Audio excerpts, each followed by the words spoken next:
morning mga boss. Meron tayong Toyota 86 dito na ayaw mag-start.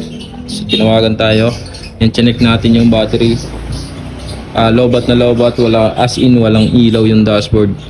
Yung tester mo 6, nasa 6 lang. Ngayon na-charge na natin. Kabit na natin.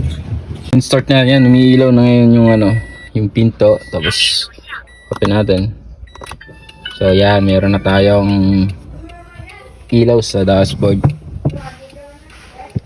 Yan, subukan natin start. Yan.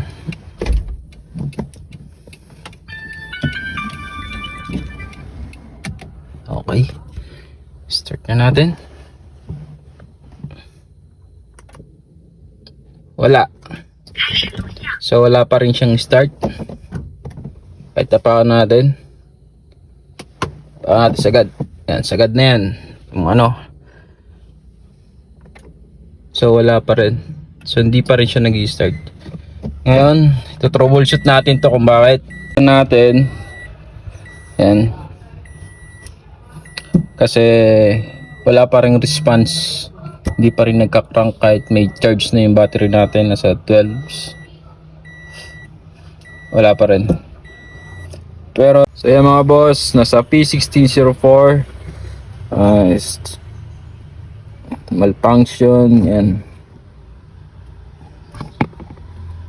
Check natin to. Tapos body control. U1201. Batteries. Yan. Battery supply malfunction. Control ignition power failure. Okay. Okay, airbag. Dami. Turn natin.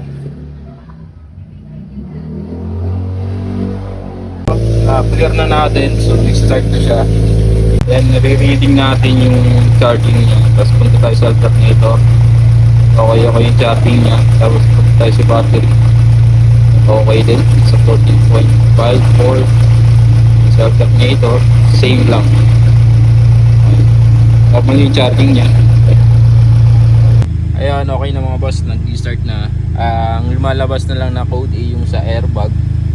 Dahilan na nagpalit siya ng upuan, kaya umiilaw yung airbag. Hindi niya pa na delete. And yung aircon, usually lumalabas talaga yung sa aircon.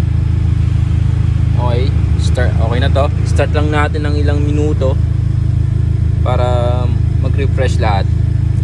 Kasi isang linggo itong hindi nag-start. Okay? Ilang mga boss, thank you.